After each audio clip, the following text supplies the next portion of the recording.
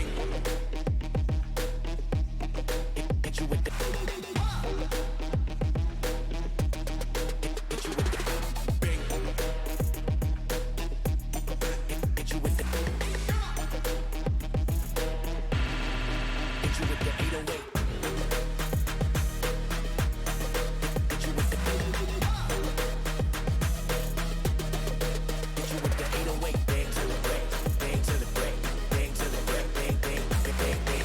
I'm a boss, and you know that I'm finna shine. Got the money in the bank.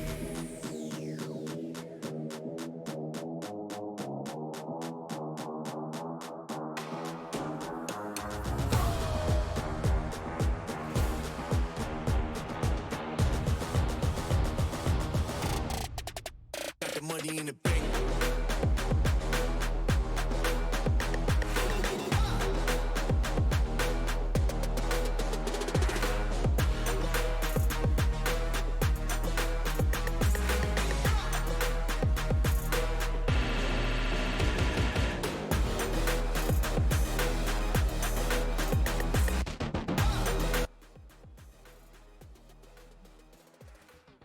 Welcome back, everyone. We're gonna be heading into map number 2 of the series between X Team Bo and BASISSIX right now.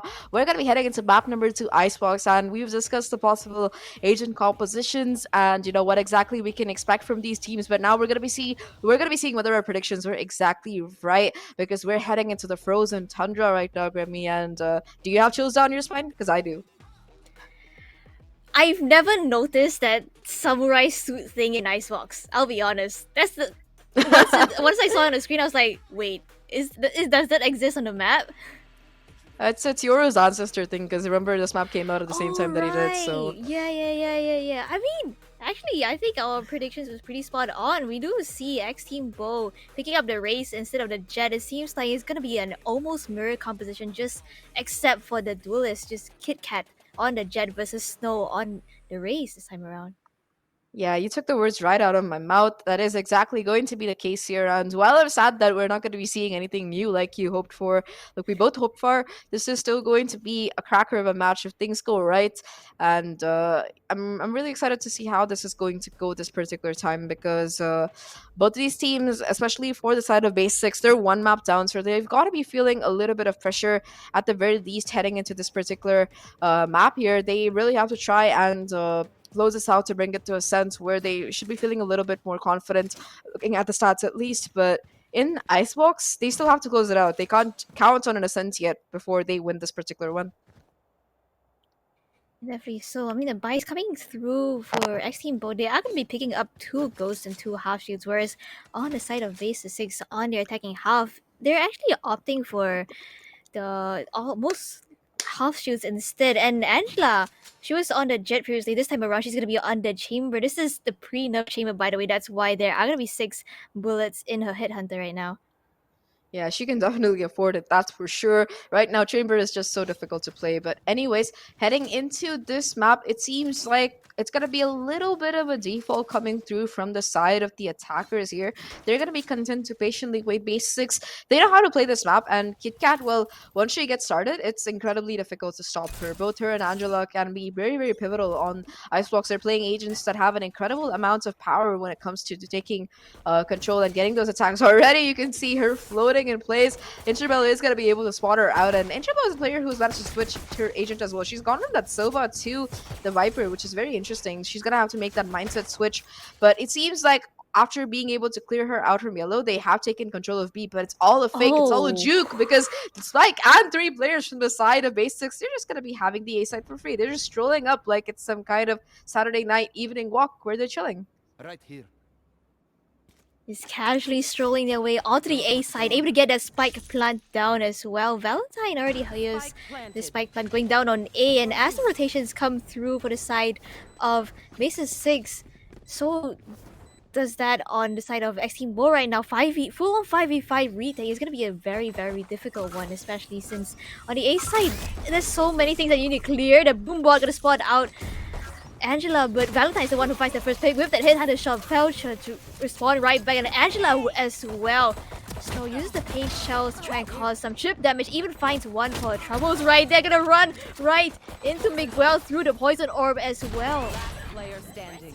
Oh, it's all down to just Snoke in a 1v2 right now, and Angela with the 3k on the round is going to be able to close it out. The spike is about to go off, but it doesn't matter because they only have really pistols, and they managed to keep those two. So that's a great round coming in for BASISSIX. The kind of fake that they pulled off on that B side worked perfectly, and off the back of that, they're going to be able to take this round in a very convincing manner. They get the spike plant, they're going to have that money to be able to buy into this next round here, and they're probably feeling very confident the way they played. I definitely agree with you right there. I mean, typically, you see teams on a pistol, they like to play together, which is what X Team both did. They completely rotated towards the B side, right? And that just left A open for the taking. But this time around, it seems like Interval, she's gonna be playing it in close of a short. He's gonna get caught out by the Owl Drone, taken down by Senderi though. But that's the first pick going the way of BASISSIX already. Angela able to find one for troubles, but Snow is able to trade right back with that frenzy. Numbers advantage still in the favor of BASISSIX right now, as the spike plan is going to go down on this B site. Yeah, it has gone down already, so all they have to do is really be able to play post plan because they still have both Senderi and Miguel alive. That's a lot of utility that they can dump. Both the snake fights and shock darts are available right now, so it's looking a bit rough. VK does have that barrier orb though, so she can try to do what they did the last time around and try and put down the wall and stick it, but with these lineups, it's going to be very, very difficult. They're going to have to clear out a lot of these players. KitKat already being able to peek and get one offline, getting the second as well. It's all down to just Valentine here, who is not going to find anything because KitKat on this anti-eco is going to absolutely shut these players down. With 4 still alive, they're going to be looking quite good into this next round. And well, and looking at the ultimates as well, they managed to get close to quite a few of them. Both KitKat and Angela are only 2 away from those very, very crucial ults. In fact, Angela might even consider upgrading and buying a Hero Vandal on this round, in fact, because odds are that they might have the Tour de Force going into the next round. But it seems like they're going to be content just to play the bonus, and for this bonus, they want to go for an A push here. I mean, Angela, she does have that headhunter to work with though, so if she's able to convert 2 kills off the back of that, she will have her headhunter in this, her Twitter force in this round. But this time around, on the side of X Team Bold, they are going to be running full rifles into Val. This time around, she's going to be playing on the A side instead of the B. That is the case here, and the fact that the Viper utility is being invested there instead, it's invested here instead, it's going to make pushing into it so much more harder right now for these players from BASISSIX, already taking quite a bit of chip damage. And in the meantime, though, Valentine is able to take out Senderi, who was on the lurk, so that is going to be a very, very impactful kill. No more Viper utility, no more wall available for your pushers. They're going to have to clear every single corner methodically, and with these Spectres, that's going to be a very, very difficult proposition right now. It seems like they do still want to go in for this A execute, but there are 3 players right now from the side of X team. Already Intrabel finding one, Snoke there for the backup as well. It's all down to just one player. Angela left alone in a 1v5. The spike dropped as well. The least she can try to do at this point is economic damage, because at least some players are quite low. But apart from that, I think her odds of clutching out this round are incredibly low, seeing the crossfires that the X team players are holding. She does retrieve a Spectre though, but it's not gonna matter because VK is just gonna catch her off guard with that angle there. Flawless round coming through for the size of X Team, but which is just exactly what they were looking for. It was their full buy. Now though, they're gonna have to deal with the BASISSIX being able to buy in those rifles as well. So they're gonna be going up against 5 rifles basically.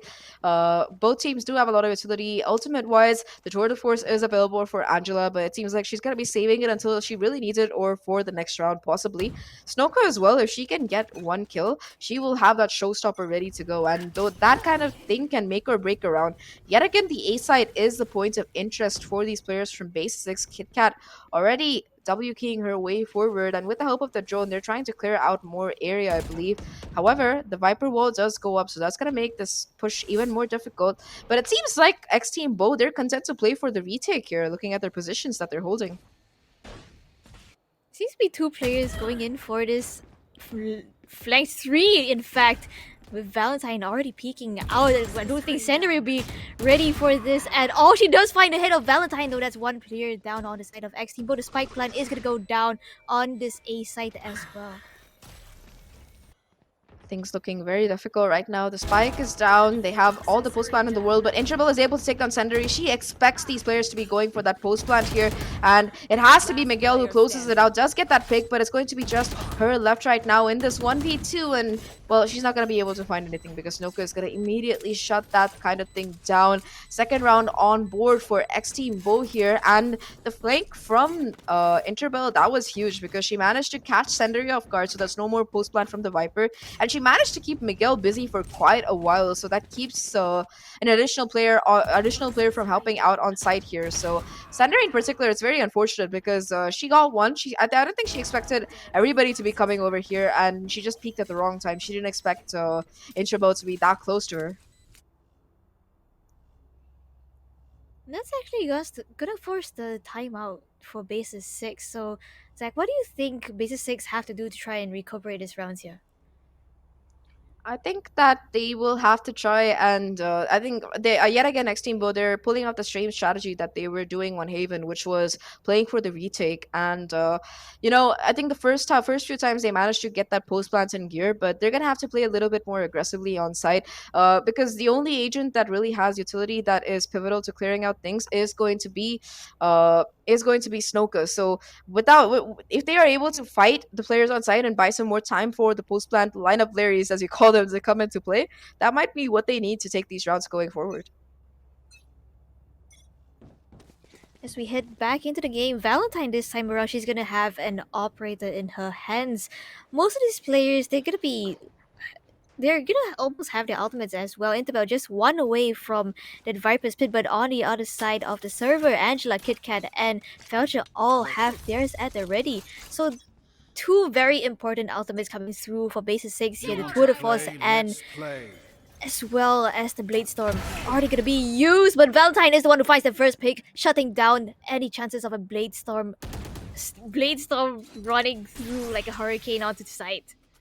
Yeah, no hurricane, no cloudburst, nothing. But the resurrection is being invested, which is very interesting. The operator, she chooses not to swing. Angela chooses to play this. I'm sorry, not Angela. Valentine chooses to play this a little bit patiently. Takes a bit of chip damage before she is forced to fall back. And with that, we're back to a 5v5. Interesting commitment of the resurrection here, but I think they really need KitKat's ultimate as well as utility to make any kind of headway onto site.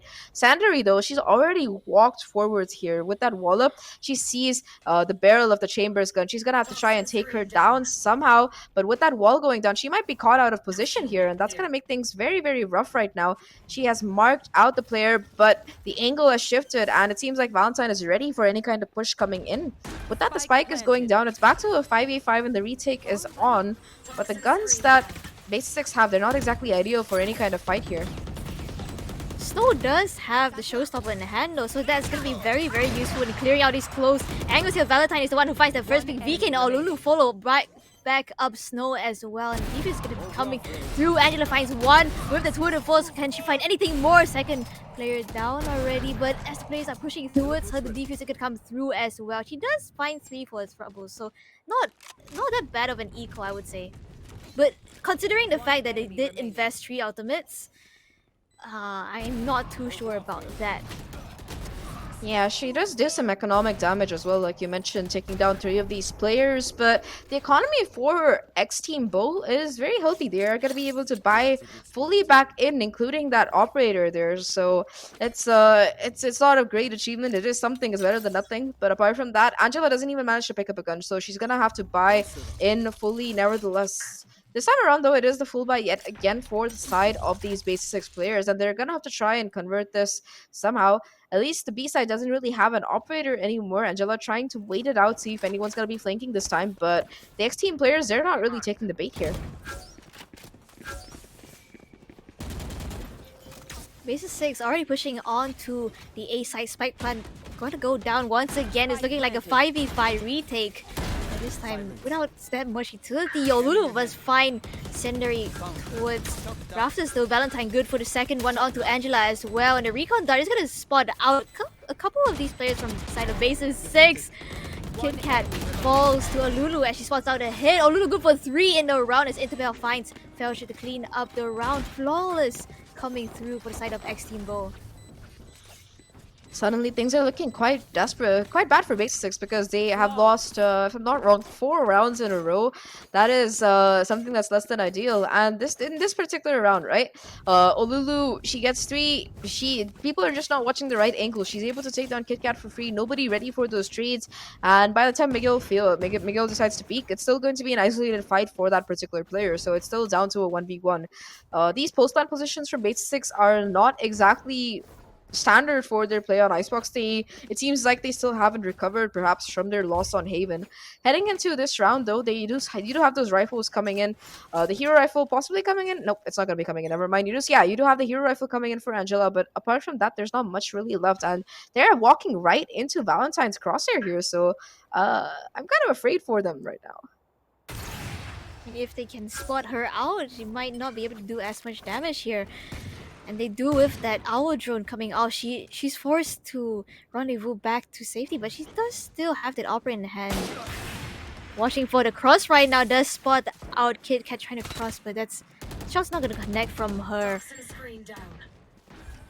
Wow, Sandari stays alive somehow there while 2 people towards mid pick a fight with her. She manages to fall back, so that's going to be huge coming in. Yet again, we're in a 5v5 retake situation. Firepower advantage lying in the hands of these players from the side of X Team Bo. The backstab is in as well, and Snoka is going to be able to take down Miguel.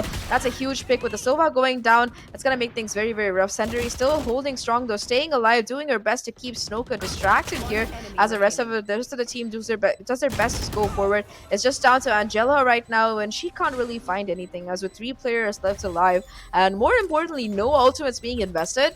It's yet another round, the 5th in a row for the side of X Team Bo, and they're really like Snoka used her ultimate a round and 2 rounds ago, and she already almost has it back. That's insane. It's insane indeed. She does pick up 3 in the previous round right there, and BASISSIX, they've yet to find a counter to how X Team Bo is really playing right now. They're just waiting for these retakes to come through, which is really, I would say really, really good for them because they do have quite a bit of utility to try and clear these angles out, especially Snow's Boombot as well as Olulu's Owl Drone and the Recon Bolt. Yeah, a lot of utility that they are not really able to, get out of the side of X Team Bo before they get the spike down, and that's really punishing them in these rounds so far. Already, you see the aggression coming in yet again from Valentine, who seems to be feeling very confident in this particular matchup right now. Eventually, she will be forced off the angle, but that she buys more than enough time for the backup to be coming in, and you already see Snoka making her way over towards the site, has her Boombot as well, only 2 away from that showstopper, and that could prove to be pivotal during this particular round. That heal comes through, so it's going to be Valentine back at 100 HP. The wall going down a bit forward this time around, instantly getting broken, but nevertheless that shows that players from BASISSIX have gained a little bit more space, but Spike is going to be dropped in a very, very awkward angle there. 4v4 now. 4v4, but I mean, on the side of BASISSIX, Sender is going in for this flank. The Viper's Pit on the side of X Team Bo is gonna fall. I think Sender is about to catch one of the players of X Team Bo off guard here, as the rest of the players of BASISSIX, they're just heading back towards mid. Interbell does find one for the trouble as KitKat caught off guard from that angle, but Olulu able to pick up one Sender from the flank. Picks up one, but Olulu good for another kill, and it's all up to Angela. 1v3 situation. All these players on the side of X Team Bo, they have their ultimates at the ready, and it's not looking good for Angela right now. Yeah, she's running out of time as well. She can't exactly fake the plans and isolate a fight. It's gonna be her having to face down a 1v4 right now as the resurrection is being committed. That's gonna give away the information of the stage's position. And well, Angela's able to TP out, but she has to clutch out a 1v4 here. So that's gonna make things very, very tough right now. Her position is known, and she's not gonna be able to find anything before Interbell takes her down. The one good thing for the side of BASISSIX is that they at least managed to get the resurrection and the Viper's Pit offline. I believe that Senderi still has control of hers, but they messed up there when they tried to keep pushing into this B side. They tried to really isolate these fights, but they were giving them so many 1v1s in unfavorable positions that they just weren't able to really capitalize on it. And I think with that, we're going to be seeing yet another half by coming in. I think they're actually trying to force in as much as they can. So you do have KitKat, you do have that Viper's Pit. I think that's gonna be the win condition. If they can use that Viper's Pit and that Hunter's Fury to somehow convert this round, it's gonna be the boost that BASISSIX so desperately need right now. Well, Valentine spots out Kit Kat already. The shot's not gonna connect though, so she's forced to fall back towards rafters this time around. Owl drone to try and clear these close corners out as Kit Kat, making an advance towards the A side. VK gonna spot out the Owl drone and break it for good. But the players of BASISSIX, they're already on the site.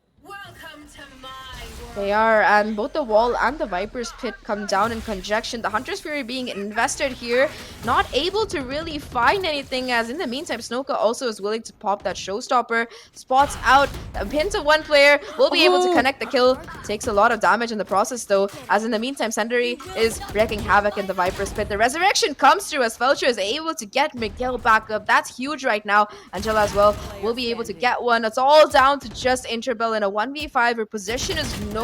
They know exactly where she is, and while she just managed to get a headshot onto Kit Kat, that's going to be the Phantom.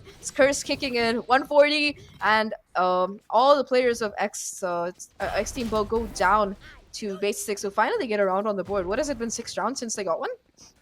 Yeah, I mean, you got that win condition completely right there. The Viper's Pit was, in fact, the reason why they won that round, because I think on the side of X Team Bo, they gave them too much space to walk up towards the side, and once that Viper's Pit went down, it was just so hard for the side of X Team Bo to try and push in back towards the side. Sure, the Hunter's Fury did try to stall the plant from coming through a little bit, but it didn't find much value, didn't find Senderi the Viper as well, so that's the round for going away of BASISSIX right there. Yeah, it's very difficult right now for these players. You know, even if they won that round, their economy is still, you know, it's very close to tanking. Already, you see Angela and Senderi have found new bursts of confidence. Snoka is still able to do damage though and stays alive, so that is going to be the players to watch out for here as she finds the lurk here. 3v2 right now. No ultimates available. Snoka does still have the full utility kit, so she might be able to use that to perhaps clear out these angles. It's already spotting out one player. They know where Kit Kat is right now, but while trying to clear these out, they also, I think that the BASISSIX players also do know where the push, the retake is coming from. So Felcher is going to be able to swing off the back of that. A 1v2 right now for Interbell. She's still looking very healthy. She still has a very good shot of being able to close it out if she can isolate these kills, but Kit Kat is going to be ready for that. That repositioning was perfect, and that is going to be round number 4 for BASISSIX, who are on track for bullying this half back into you know, a manageable situation here. That is gonna force the timeout coming out on the side of X Team Bo. So BASISSIX, they've really tried to adapt to how X Team Bo have been playing so far, which is basically going for this retakes, right?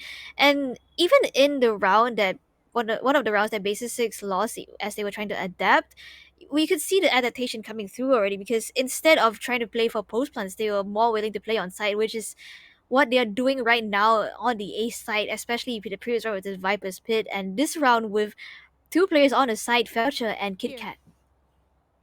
Definitely, and this timeout is a good call because again, you need to really be able to break the momentum of your opponent team. So BASISSIX are slowly getting that. They have won the last 2 rounds in a row. They managed to replenish their economy. Everybody's able to buy in, and they also have 3 ults available. So that Hunter's Fury has been online for quite a while right now, and they have to try and play around it because if they let that spike go down, the possibility of a post plant is incredibly high. This time around, though, it seems like the A side is going to be where BASISSIX are looking to attack yet again. They found success twice so far, once with the Viper's Pit and once without it. So I think that they figured out that that's where they're able to really manage getting onto the site. And you see how much more aggressive they're willing to play. They're willing to trade these things out so that by the time the spike goes down, it's more like a 3v3 or a 3v2 or something. So that's going to be the tour de force triggered, though, I think, by Angela. So this should be interesting.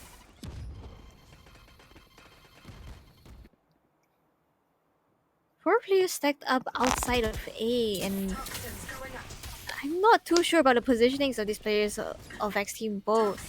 Interbell, she's gonna be playing close this time around. Oh, VK finds the first pick up onto Senderi. Interbell to follow through as well. Viper's Pit is gonna come through.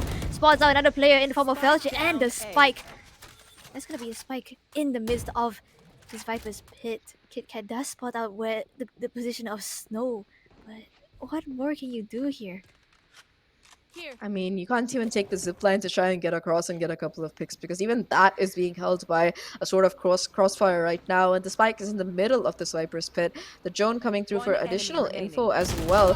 Valentine with the operator already finding one, and it's going to be a flawless as the Ray shuts down the Jet. That's a duelist diff, at least in this particular round right there. And, the full credits to Interbell there. She comes in, she gets the kill. She's like, okay, I have my pit online. She immediately pops it, and that completely changes the tempo of the round, especially because, Felcher expected her to fall back since the pit was down, but she just pushes forward, and she is rewarded for that kind of risky play. Incredibly rewarded. Right now, though, you do see a little bit of gun swapping. It's the last round after all, and the economy is looking quite incredible for the side of these X-Team Bow players. So, yeah, it's going to be both the operator as well as the Vandal available right now. Doesn't matter though, because she's got to be on the B side, and it seems like the action is going to be happening more towards A and mid instead here. Sandra, it seems like she wants to go in for this lurk this time around, so maybe she's trying to make some magic happen here, as the Hunter's Fury is going to be used on the side of BASISSIX. Does not connect onto anyone. Indeed, that's the case. And again, the patience coming in from these players on XT though, it's quite commendable because they know that they have the utility to really hold these crossfires and get a lot of information. They are aware of the possibility of a kitchen lurk though, so you do see that drone being invested to possibly try and clear these areas out. It's not going to spot the player up in kitchen. Dosender, he manages to stay undetected here and might be able to capitalize off the back of this, as Olulu might be walking into her crosshairs right now. Very high risk, high reward play, and Olulu putting out that recon dart, that's going to give away the information that there is in fact a player towards this angle if she's not careful. Senderi still holding strong. She's got to be the key of this round here. She has to make or break this round. Valentine is going to be finding the first pick on the Felcher though. Olulu gonna spot out one player, but Senderi converts the kill as the trades come through. It is going to be a 2v2 situation right now. Valentine still has this operator in her hands, but the spike is going to be planted down on this B site. Interbell coming in with this flank. I don't know if they expect her because she might have been able to smoke off that she might have been able to smoke off that chamber trip, so Angela had no idea. It's all down to just Miguel, who gets absolutely deleted there, for lack of a better word, by that headhunter. And with that, it's going to be an 8-4 half coming in right now for X-Team Bow, who have taken a significant lead, I would say, in this defensive half. They did a great job, but the question is, can they convert the attacking half as well? Sure, they have the advantage here, but will they be able to make the most of this? I do think they have, in terms of clearing corners, they do have more utility in the form of snows, boom bots, and paint shells. So that could be really, really useful in coming in for this attacking half for X-Team Bow.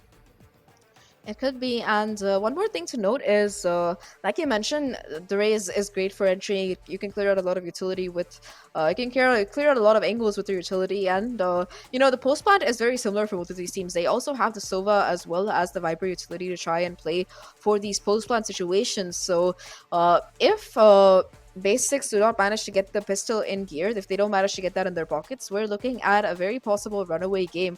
Wow, X-Team Bow really does not want to go to Ascent. Looking at the performance that they're putting up on Icebox, that's my takeaway from it so far.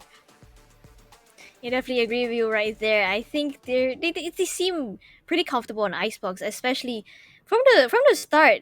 Even though they lost the first 2 rounds, they managed to win 6 rounds in a row just off the back of switching up how they play and making it go into they basically, what they did was force up 5v5 retakes, which in a sense kind of favored how they played. And because of the utility that they had, the Viper's Toxic Screen to try and cut off those angles, as well as the Sova Owl Drone and recombo, even the Shock Dust to try and clear out those close corners, and not to mention the raised paint shells and boombot as well.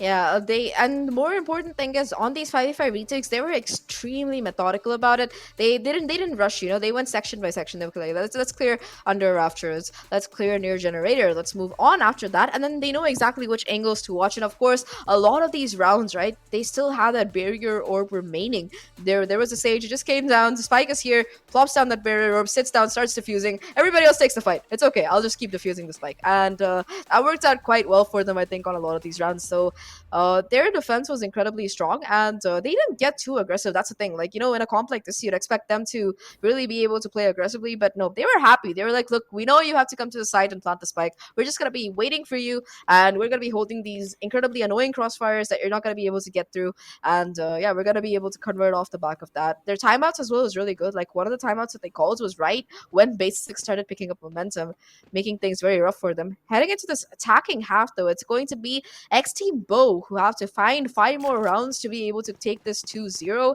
That is their hope, I believe. And it seems like we're heading for a mid push, which is an area that you didn't really see coming in much from anybody apart from Senderi for the side of BASISSIX. It seems like X Team Bo, they're much more comfortable with it, and they're already making their way forward with the help of that smoke there. In the meantime, KitKat tries to get a pick, but it doesn't exactly succeed. Gets tagged up quite a bit as well. And towards Tube, there's been information that there's at least one player here. So Miguel is gonna have to watch that, letting them get further control up on the map. But look at Angela here. Grammy. She does note out the location of this trademark, so she's not gonna trigger it right now. Interval just might walk into this crosshair. Oh no, she turns away at the wrong time. Incredibly awkward. Angela has so much to do, but she's still able to somehow get that pick. Poor Interval goes down, caught with the smoke in the hand. Snoke is able to at least trade it, but that's going to be all that they get before the spike goes down. Things back down to a 4v4. The thing is, the cavalry is already coming in. You see the rotations coming through. You can see Felcher trying to clear out mid, make sure that there's nobody really lurking, trying to make things more dangerous. And on this pistol round, nobody is going in for a flank or a lurk. That Shockdart doing a little bit of damage to a Lulu, who still looks quite healthy, and the second one completely misses. So a 4v4 retake right now. I think that Felcha also has the barrier orb available, so the defuse might be able to come through if they can get it down. That does seem to be the idea here. Both the smoke and the wall have been invested, but oh no, the paint shells miss. The trades do come through, though. The defuse is just gonna be stuck right there, but somehow, someway, X Team Bo managed to convert the round. They broke the wall. A little bit of Minecraft action coming through, but nonetheless, they were able to convert off the back of that what seemed like a round that BASISSIX probably should have won, because right off the bat they took off Interbell, the Viper, and that means that there's just no smokes for the side of X Team Bo to kind of cut off these angles coming in for the side of that BASISSIX had to push through, right? And then means less of a post plant situation as well. So Revealing area. that was what a pistol round coming in from X Team Bo right there. Yeah, and it's, one more. This round, it's very interesting that the side of BASISSIX, they're not opting into force, because they did get the spike down. Those they should be able to like afford weapons if they choose to, but no, they're just gonna be going in for a half buy instead. Angela forced to use 3 sheriff bullets to clear out that boom bot. Less than ideal, because now she only has 4 left to try and get these kills. That's the only real weapon online for these players right now, when they have to somehow contend with the full 5 specters coming in for the side of X Team Bo. They're still playing really patiently, though. They don't want to rush this. They don't want to mess up, walk into a shorty. All kinds of dangers in these eco rounds, and they're aware of them, which is why they're going this slowly. Angela, though, might be able to find the timing again. We'll hear that barrier rope coming through, and we'll be able to get the pick onto Snoka with a very clean shot. Does get taken out by Intro, but nevertheless, that was pretty impressive, at least when it comes to aim. That shot coming in. Interbell as well, playing a dangerous game here in this kitchen area, all alone, trying to hold the push. And with that, the spike is going to be going down on the B side yet again. Interbell, 3 kills in the round already, finds 2 with the Spectre up in kitchen.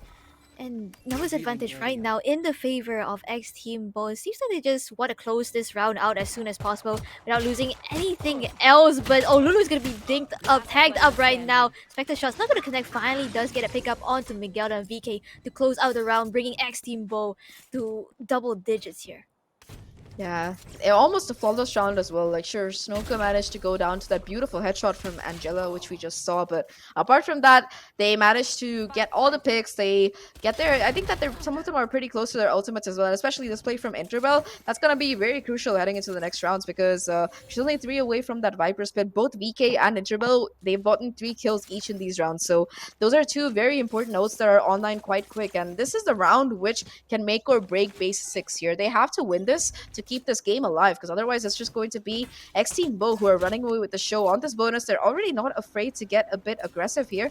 So we're pushing out towards mid. Senderi trying to go forward, get that kill, but it's going to be Intrabel who converts it, picks up that upgrade on top of everything else. Ululu finding a player towards his A side. 2v3 right now, but Miguel is really low. Felcha has to stay alive, not only for herself, but also for her teammate who she really needs to patch up. Does take her down. It's all down to just Intrabel right now. A 1v2 situation. Does she know where Angela's playing? Nope, she does not, and that's going to be the end of that. But if Intrabel had played that a bit carefully, if she had managed to take down Angela there, that would have been the Viper split and possibly the round going in their favor.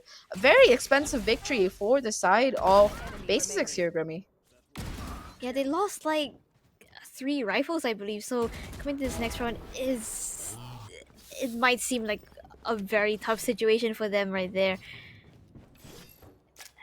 Yeah, I think KitKat, she can't really buy up this time around. We do see a Bulldog and a Guardian coming out on the side of BASISSIX. On the other side of the server, the X Team Bo, they're able to buy up full rifles this time around, so Yeah. You're right, but more than that, they also have an ultimate, a very, very crucial ultimate, because guess who has that Viper spit ready? No one else than Interbell, and it seems like they want to push towards his B side and possibly commit here. If if they feel like it, they are gonna be pushing Angela off her aggressive position from B main with the help of that drone. And with that, the rest of the players are going to be heading forward. This time around, Angela does have some backup in the form of Senderi. Also, there's been no backstab really placed at all. There's the trademark is still in the possession of the chamber here, so that's gonna make things very rough. Angela stays alive, doesn't go down, but she's gonna be playing this very close angle, and she gets immediately taken out. The Viper spit committed as well. KitKat trying to push forward, possibly get a pick or two here, but she's gonna be losing HP the longer she stays in this Viper spit, and PK immediately is able to take her down. The wall does get spammed at and does get broken, but it's not gonna matter because the spike still goes down, and it's gonna come down to a 4v3 retake right now. Snow is actually trying to go in for this aggressive angle up on yellow, but unfortunately she's not going to connect the shots.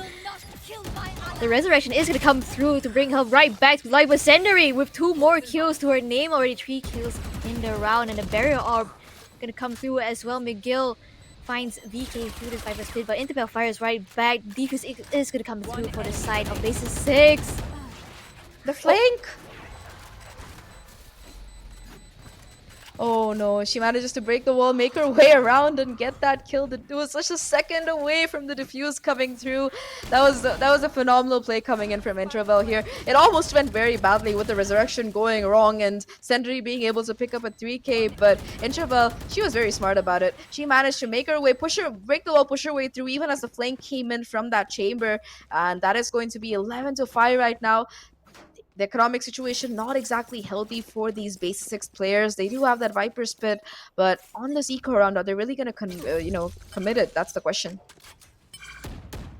Angela wants to go for this orb to try and get her ultimate online, but it's gonna get shut down from the aggression coming in from X Team Bo. Yeah, no tour de force available here for BASISSIX. That's one important ult that they're really missing, which is very sad because they are just 1 or 2 away from a lot of these crucial ults. They're 1 away from the tour de force, 1 away from that Hunter's Fury. If they could have gotten them online, it would have made things much easier. Instead, it's going to be Snoka who picks up that orb 1 away from that showstopper. So that is something to watch out for, because if it's party time, you really don't want to be in the way of that giant rocket coming at your face. They already do have control of this site. If they push a little bit forward, they might be able to get it. 2 players still there though, so Snoka is playing this very cautiously, and ooh, Angela connects it. Very dirty shot too, in fact, somehow keeping the dreams alive for BASISSIX. It's all down to just Interbell here in a 1v3 right now. She's walking around, and it seems like perhaps these players are not aware of the possibility that she might be here, but even if they aren't, KitKat is, and that's going to be the Thrifty converting for BASISSIX. Finally, a round that they really, really needed. Like, I have no words to describe how much they needed that round. Angela's shots, though. I mean, her shots have been insane for the previous two rounds itself, but this was the literal play that won them the round. I believe it just completely shut down the plant to come through from VK right there. Just as the barrier orb was coming up on the second floor on the A site. So Yeah, this time that around, she does have the tour de force. Yeah, she's going to be investing it right off the bat. So that is one thing that these players from X-Team Blue are going to have to be very careful about. They are playing for a half buy here, so not much that they really have to lose. They're just full sending it right now towards this kitchen area, already tagging up Felcha quite a bit. She will be able to heal herself back up because she is a Sage, but off the back of that, they do have control at least of this kitchen and tube area and will be able to get the spike down as well. The Hunter's Fury being committed, trying to take out these players, but it's not gonna find any real value here.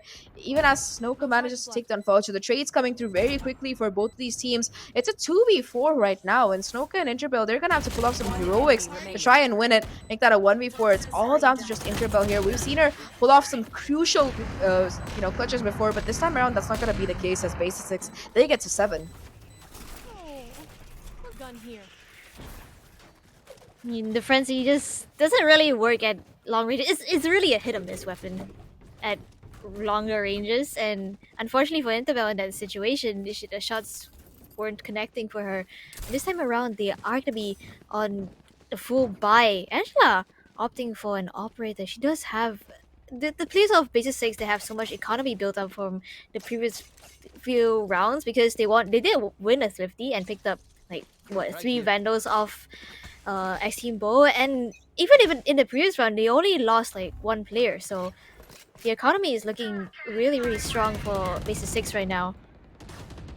Yeah, that is the case here. And we've seen the damage that BASISSIX can do if you let them get the momentum. Last map, literally on Haven, they managed to win 5 rounds in a row or 6 rounds in a row off the back of that first 2 that they got. So there is a very big danger here for X Team Bo that the comeback story might be happening already. You can see Intrabel making her way through the tube and getting that crucial pick onto Miguel. That is going to be the Soma utility down. No more info, no more drone. And she's going to be getting back up to full HP as well. But look at Senderi's position with that Viper split. Already being able to get that pick onto Snoka is huge there.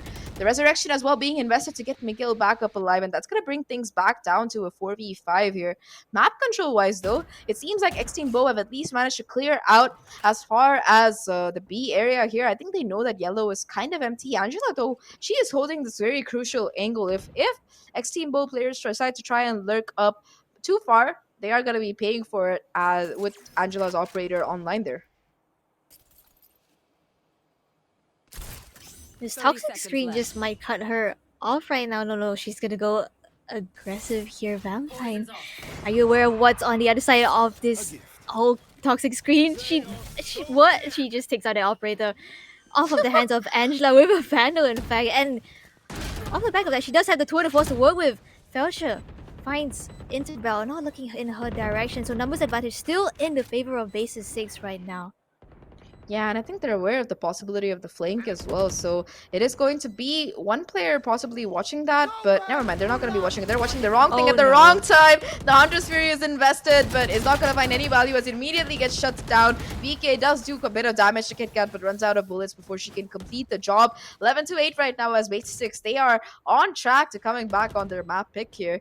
I think with that, the economy is also going to be a little bit broken for the side of the players from X-Team Bo, and I think that they also invested that tour de force already. Like you saw the chamber for them pull it out, and yep, that's a really good time to take a timeout because they have to stop the momentum, and more than that, they have to figure out what they can do better heading into this next round here. Yeah, definitely agree with you. If X-Team Bo, they can pull off some magic coming into this next round with the sheriffs and the Spectre that they have, it's gonna be it's gonna put them at match point. And Interbell, she's actually just 2 away from the Viper's pit. So if she's able to get that online, maybe pick up the orb of an A side and find a pick elsewhere, that could be the win condition for this round. But BASISSIX, they might expect this sort of play, so they might look to shut her down in that sense. That is a possibility as well because, like you mentioned, that showstopper. I think the showstopper is one of the most crucial outs that they really have to try and create space. The race just doesn't have the same versatility as a jet. When you know you can smoke your, you can put down a cloud burst, you can dash into it. You can play with a lot of elevations, but it's much more challenging to do those kind of plays with the rays, and you can very easily be taken down in those kind of positions. So they might expect it, like you said. This is a half by coming in for X Team Bo. They do have the specters, which can be devastating in close range, but on a map like Icebox, you're not going to get much of a chance to really isolate those kind of fights. Mid, yet again, is the area where it seems like these players want to concentrate. Ooh, a nice little lineup there for that's Poison Orb to block off these crucial angles. And in the meantime, on A side, they're happy to get quite aggressive here.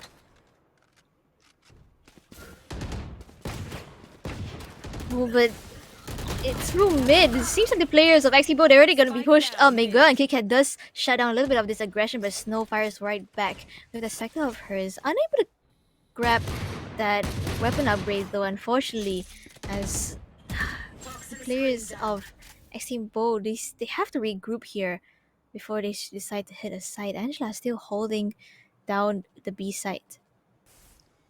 She is still there, and that's an obstacle that you really don't want to face without preparation, especially when you have like rifles that aren't ideal for that kind of a fight against an operator. You don't want to risk it, so they are going to be heading back towards A, which is not a bad call. I mean, yes, Senderi is here, the Sage is here, Felcha is here, but apart from that, the site is relatively empty. They are going to be taking a 3v2 engagement, if at all any. But Senderi, she's playing a very ratty angle. They might not expect to clear her out there, especially with this Viper wall going out. That's the debuff coming through, and if they decide to get a bit too aggressive, that's going to make things very, very rough right now. That's going to be Snoka's position, being able to capitalize on it. It's going to come down to a 1v2, I'm sorry, a 1v3 right now, and before she can swing onto Senderi, Snoka is going to be shut down 11-9, and this is going to be the last full buy that X Team Bo have before scores get equalized here. So we're looking at the possibility of overtime if they can somehow win the next one as well.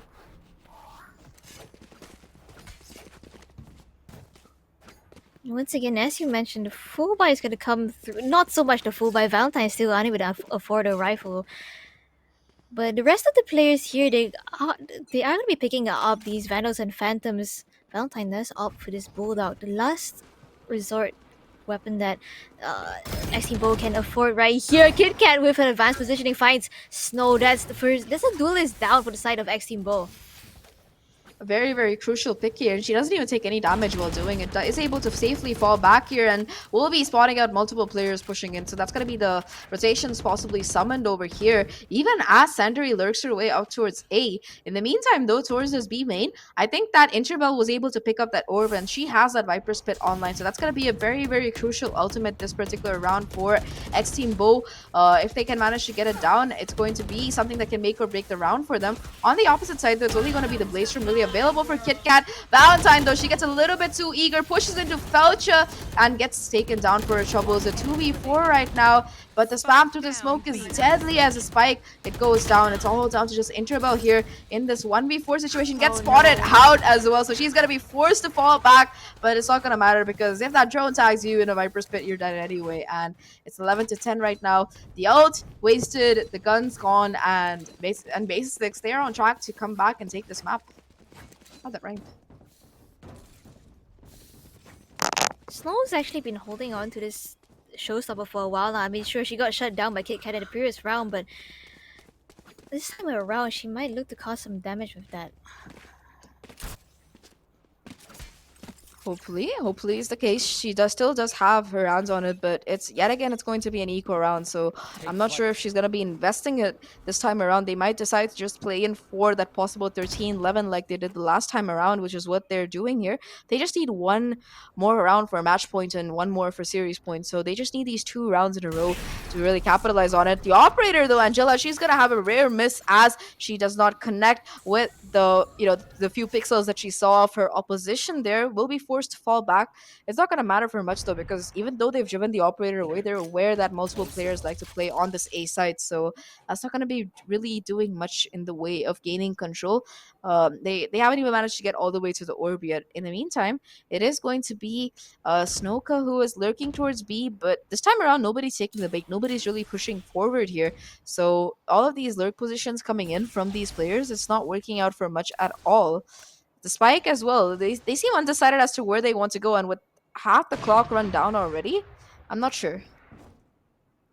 Angela does find the first pickup onto VK though, so that's the Sage down on the side of X Team. Bo the Spike gonna be going heading through mid. 30 seconds left on the clock. Miguel and Center find picks of their own here. Miguel good for 2 already, all up the snow, but what more can you do? The Spectre does not work at long range as KitKat takes her out. Flawless round coming through for BASISSIX to bring them to tie up the game right now. 11-11 scoreline. Yeah, if I was BASISSIX, I would not fancy my position right now because they're in kind of a desperate spot here, honestly. They do have that showstopper and that resurrection, but they are not able to really make any kind of headway into these sides. Both KitKat and Angela are willing to play aggressively, and they're being rewarded for their persistence because they're not just blindly pushing out. They're either holding an angle with an operator, or it's going to be KitKat who's making an aggressive play off the back of the Sofa util, and it's working out great for them so far. This time around, it seems like a fast A push is the way to go for these players, and already you can see Angela playing the close angle, spots out the shoulder of VK but is not able to connect the shot before she's forced to fall back, and off the back of that the showstopper is going to be activated, but there's nobody for Snoka to really hit with it, so she's going to be forced to possibly waste it. In fact, the operator doesn't connect yet again. Miguel investing that Hunter Sphere to try and catch a player off guard, but is only going to be able to tag up VK. In the meantime, though, it's going to be Valentine finding the first blood on the round. That's going to be the resurrection offline, I think, for the side of the BASISSIX players. 4v5 and the retake is on. Owl to try and clear out these close corners here. Does spot out Olulu. And the rest of the players of BASISSIX to try hitting onto this side. Olulu good for 1, but Miguel trades it right back. Numbers advantage still in the favor of X Team Bo right now as VK actually going for this flank. Angela gonna be on the bomb defusing. He's gonna get taken out by Interbell. Snow finds 2 in a round, and that's match point for X Team Bo. Match point and series point just 1 away from locking in their spot in that upper bracket final, and they really want it. They're hungry for it right now, and they finally managed to break the momentum of these BASISSIX players. All they really need to do is convert further, but the thing is they managed to get this kind of control with the help of that showstopper, and of course with Angela missing out on that first crucial shot. So that is something that might not go in their favor the same way again. Looking at the ultimates though, they still do have that resurrection coming in from VK, so that's huge right now. Apart from that, well, Falcha is only 2 away and Sandri is only 2 away for the side of BASISSIX, 2 very crucial out, so that's going to be important. Valentine has picked up that operator, so it's going to come down to Angela versus Valentine for this operator battle. It seems like Angela's on the opposite side of the map though, so Valentine might be able to possibly get a pick and be uncontested as she holds the line here. Toxins going up. Sandri already made her way up in this advanced positioning. I'm not too sure if the players of X Team Bo will be expecting this, but it seems like they're giving them a lot of space on the side this time around for the X Team Bo players to head in. The paint shells take out 2. Miguel and Felcher both fall. VK good for a 3rd as well, and the numbers advantage so much in the favor of X Team Bo as they secure the spike plant. Not like this, not like this. How do you lose 2 to the paint shells? There is what was going to be haunting BASISSIX if they lose this round, and the possibilities of them somehow converting it are not looking high right now. We're looking at a possible another 13-11 here because it's all down to just Sandri and Angela here already. Sandri going down. Angela 1v4 right now, finds one with the op, but she has so much work to do here. She can't even spray through this wall because of how it's positioned. The clock is ticking on top of everything else, making things even more rough, and as she tries to get through the gap, it's going to be Interbell to close things out, and our winners for this map as well as the series are going to be X Team Bo, who take this 2-0, and that is very unexpected because I generally thought it would go all the way to Ascent, but X Team Bo, it seems like they're a team that's aware of where they're weak, which is that Ascent. They're like, yeah, you know what, we're not going to let it get all the way to Ascent, we're just going to get a 2-0 here, and they do exactly that. I definitely agree with you right there. 2-0 to close out this series. Congratulations to X Team Bo for making it to the upper bracket finals. But that's not the end of the story for the side of BASISSIX though, as they get knocked down to the lower brackets. They still have a chance to come back into this, and I think both these teams here played phenomenal, especially since off the back of how X Team Bo was coming into this map, they showed a really, really strong performance, especially on the attacking half. The fact that BASISSIX was able to bring it back so close, even tying up the scoreline 11-11 at one point, just goes to show how strong their team actually is. Oh yeah, no, they've been incredible. They 2-0'd yesterday, and you need to remember both of the maps that they've lost. They've been incredibly close. 13-11, just one round away from overtime, and especially on the first map, that was a heartbreaker because on Haven they lost just because of time. They had the numbers advantage. I believe that if they had a few more seconds on the clock, it could have very very easily gone to overtime. But map number two, you have to give Extendbo credit for that incredibly strong defense that they put up in the first half of the map. 8-4 was the score, and very very well earned. They managed to win the pistol as well. But the fact that they managed to come back from, I think it was 10-4, the fact that BASISSIX managed to come back from 10-4 to 13-11 is commendable for them. It's just unfortunate that they managed to find their footing a little bit too late on this map for it to really make a difference on both of these maps. In fact, they've gotten their comeback stories are incredible. They're able to string together these 5 or 6 rounds in a row to be able to take it close to overtime. But unfortunately, it's just not enough today. So it's not the end of them, like you mentioned. We are going to be seeing them in the lower brackets. So that is definitely something that I'm looking forward to because I don't think we're done with this yet. But looking at the score, let's take a look at the scoreboards for Icebox because I'm very curious to see who the MVP for this particular map is going to be. If I'm not wrong, last time around it was Senderi for the side of BASISSIX. This time around it's going to be KitKat instead, who takes it going forward. The Senderi is not very far behind, 229, 225. They were very close together. And on the other side, X Team Bo's Snorkel is gonna be the MVP. Race pick coming through with 298 ACS. That's so close to 300, and she really did put up a phenomenal performance this time around on this map, especially with her utility usage as well as her entry fragging powers. Yeah, and of course that last round that's gonna be haunting the BASISSIX players for a good while now because it was Snoke with her with her paint shells finding those 2 frags somehow. I still wish that had been caught on cam because that was a heartbreaker right there for the side of BASISSIX. Who, if you do look at the way these objectives are structured, they do have the advantage when it comes to both headshots and frag wins, especially headshots. They have just been tapping heads on the server today on Icebox. Even the damage as well. Like X Team Bo, they barely have more damage. They have 400 more damage. That's it. That's like 3 kills or 4 kills coming in. So it was that close of a game. X Team Bo, they've got to be feeling very happy with themselves because they were facing a very tough opponent. The fact that they managed to 2-0 them, that's commendable. Yeah, definitely agree with you right there. And this is pretty interesting because the last time around, X Team Bo, they actually had more frag wins than objective wins. And we are going to be seeing the MVP, which is going to be X Team Bo's Snorkel right here on this Breeze, especially for Icebox. Once again, 298 AC as with KDA of 1.7. That is absolutely phenomenal right there. Yeah, she has a 16.7% of first bloods as well, I believe. So that is insane because you saw her quite a few times leading the charge, like especially those last few rounds on Icebox. It was Snoka who was leading the charge, for using that showstopper, popping those paint shells, getting those first impact frags, and basically being able to open up the side for the rest of her team. So she deserves that MVP. And congratulations, X Team Bo. You're going to be moving on to the upper bracket final, where I believe you'll be facing Exton Sapphire tomorrow. So that's going to be a really, really crucial map. But we're not done for the day. We do have one more series coming up. But before we head into that, we're going to be having a bit of a short break. So yeah, stay tuned. Don't go anywhere. We'll be right back.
back,